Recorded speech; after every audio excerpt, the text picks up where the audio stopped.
Alright, YouTube, it's me, King Nazru, and here we are with our second video of the video suggestions. Um, Today we're gonna have a 2-for-1 special for a good friend of mine, since I kind of forgot his birthday was coming up. Sorry about that. So this special comes from Shikaru, and his first topic question is, which do I think is a bigger waste of money, the Nintendo 2DS or the Xbox One? Ooh, that's a tough one. On the one hand, the Nintendo 2DS, pretty much everything I could do with that was just with a Nintendo 3DS.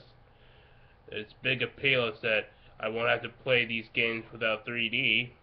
Oh, wait, what's this? Hey, this is my 3DS. And there's an off switch for the 3D? Oh my god! I don't need this 2DS. Then we got the Xbox One, which is aka the biggest parasite in gaming, because you practically need money to do just basically anything. And before you can even go to that, you have to have internet just to turn the damn thing on. Because for those who don't know, and are planning to buy an Xbox One, why are you? You apparently need to download the Day One patch, which requires internet access.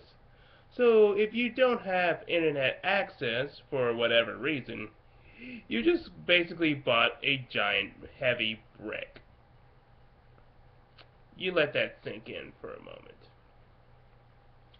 And by some chance you do have internet, you download the Day One patch, and you activate your spying parasite, because there's also the Xbox Kinect, which pretty much a lot of the gaming community has figured out that it's basically spying on you, because whenever you talk about a certain product, that the Xbox One is going to catch that and try to advertise that said product or anything else related to it on your dashboard. And it's also going to cut you off if you swear just in general, or swear out on the Xbox. And it'll ban you from online or from playing any other games. Wow. That was just pure epic fail. So, our options are either between an unnecessary product or a product that'll pull you into the broke house. Well, I guess when all things are said and done, the Nintendo 2DS might be useless, but at least you can actually play games for free after you buy them. With the Xbox One, you have to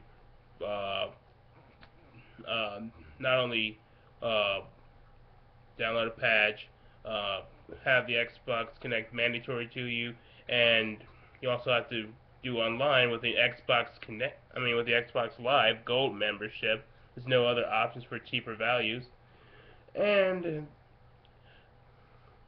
the payoff is not very great, since they just offer you a lot of old games, which is nothing special. So I guess when it boils right down to it, I'll have to say the Xbox One is the bigger waste of money.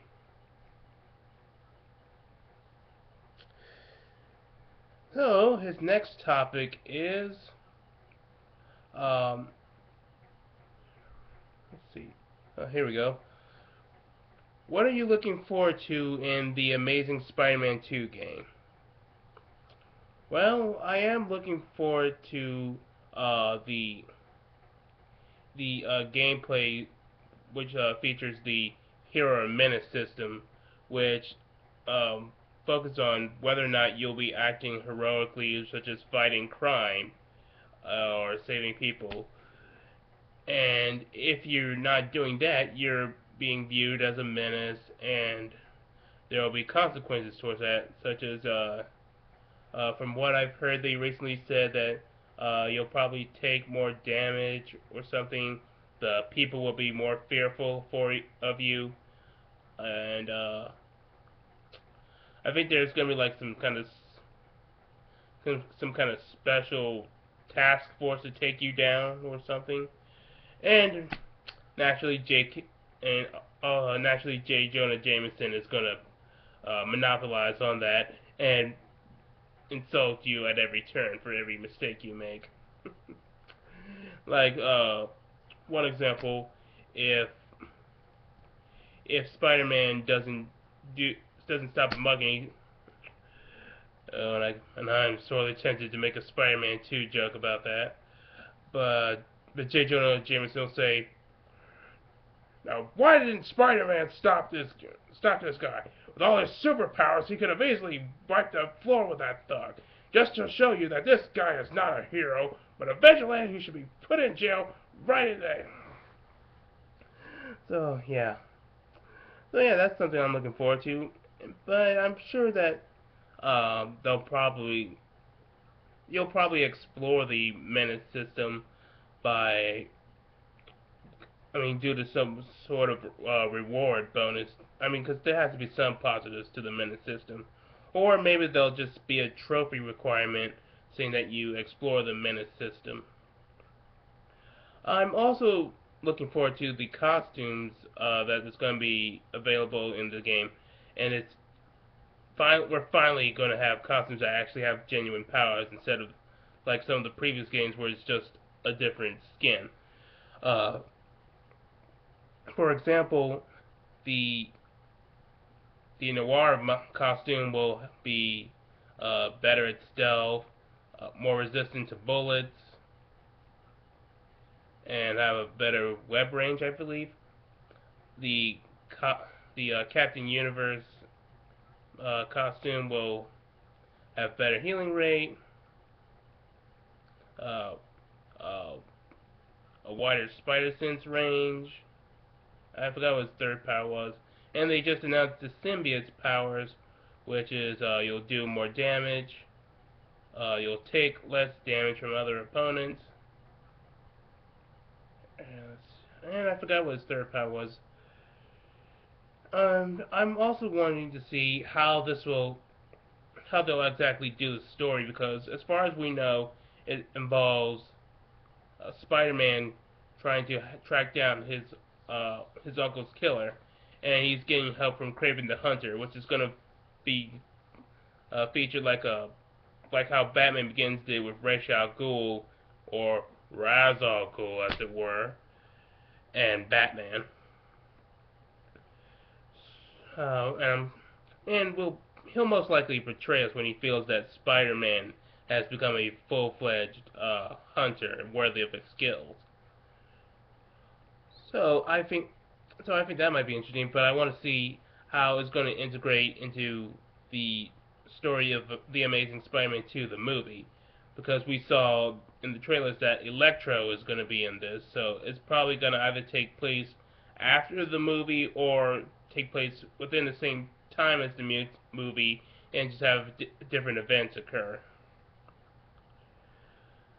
Which, if it's going to feature a lot of stuff in the movie, it might become a little clustered and confusing.